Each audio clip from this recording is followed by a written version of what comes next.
What's good, guys? Today, with respect to our trading operations and our trading knowledge, I want to touch on certain market basics to do with the engineering of price and the fundamental sort of mechanisms behind how markets move and why they move, and what you might want to look at first when building a model, and just important information to bear in mind on what you're actually dealing with and looking at as a trader. So I'm going to say that time and price is the first two words that you should think of, not and. So time, price is the first two words that you should think of when beginning anything new. And I love how that relates to whether you're a discretionary trader, a scalper, swing trader, mechanical trader, quant trader, purely automated encoded systems. All of those guys have to bear in mind and respect what's happening at the intersections on the chart between time and price, the X and Y axis on the chart. Earth is cyclical. Everything on the earth is cyclical. Everything happens in cycles. That's something that you should know and hear straight away, whatever part you're at in your journey, to give you unconscious, confidence and bias towards the success of what you're doing, because your job is only to get in line with portions and areas and samples of this cyclical market. But the first thing I would say is, just touching on the actual topic of the video, is what the market actually is. It's just another market. People go to buy things at a low price, and sellers go to sell things at what is a high price for them to sell at.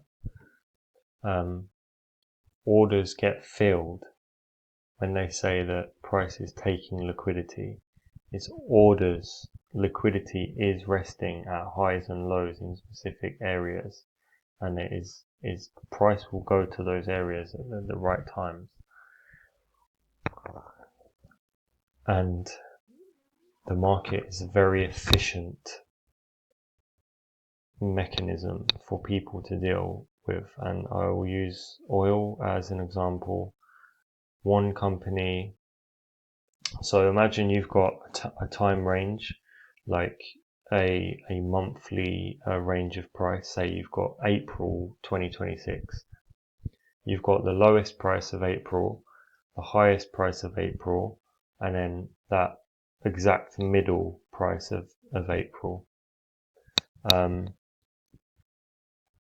Buyers in the market are looking to get orders filled in the lower half of that range the month after.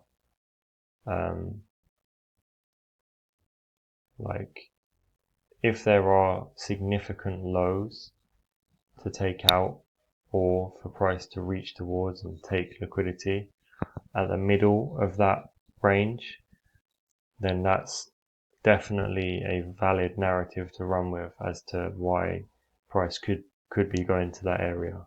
It is literally orders getting filled at a reasonable price.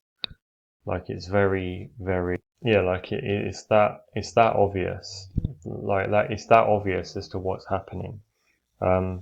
I guess then the next question with respect to that would be why then, how are people getting in at a fair price if the next month opens higher than the last month and it just keeps pumping? Well, that's I guess that's a result of big orders still playing out from what was an efficient price in a previous range before that. It's oil is a commodity, so it's like supply and demand, isn't it? If it's in high demand, then it will get bought up, and it will cause price to go higher. And the way that price will show on the chart is eventually the efficiencies will get filled in, and it will always prove to be an efficient market. No one can change that. It is based and it is a result and manifestation of human cycle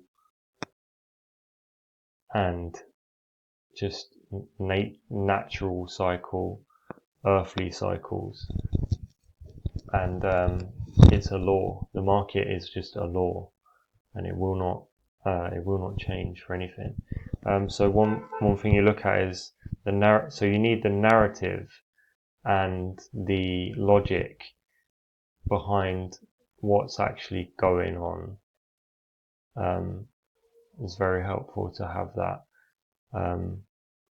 So that's why I look at liquidity with respect to the way I've just described it. And also like levels and like the right timing for how you as a trader are going to capture some of these moves. Like you're not just going to open your laptop up any time in a 24-hour period and just go to any chart, any asset, any time frame and just look at it and enter and actually be profitable long term.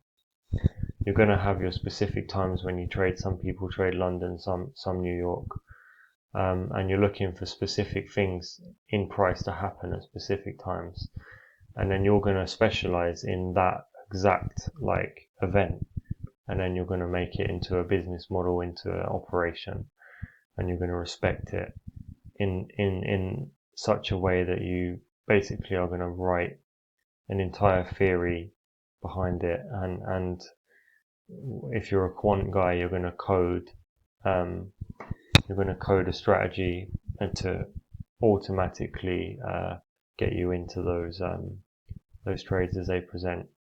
But the other thing that might be important is let the market, when you know what the target could be, you're going to have to let the market breathe a little bit and then enter at a sensible time. So instead of like waiting for the daily candle to close and then entering the first tick into the new daily candle to go short towards a short target, let price breathe a little bit, let Asian session past, enter in London, or if you look for something in New York, enter in New York.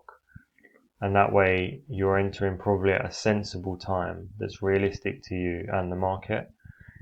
So if you've got a target, like a short target from like something like some price from like last month, as a swing trade, for example, it's entering at the right time is going to be important because you're going to enter when the market is ready to move and not when you want it to move.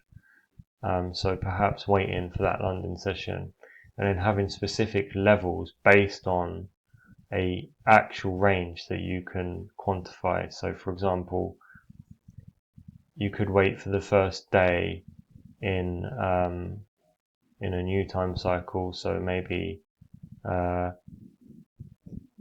the new month that opens, you wait for the first day or the first week to finish. Then that's a new range for you to look at, and you can enter at a specific level of that range. And then you can even have like fake out levels where if price fakes out, you've got a fake out entry level, and then like a within range entry level stop loss and a fake out level stop loss. So you just know that you're going to enter at this level if price is here, this level if price is here, stop loss if price is here, or stop loss if price is here, all for the same target, but everything based on like quantifiable ranges, and you're going to get that by looking at periods of time and the ranges that form within those periods of time. hope you draw something from that. God bless.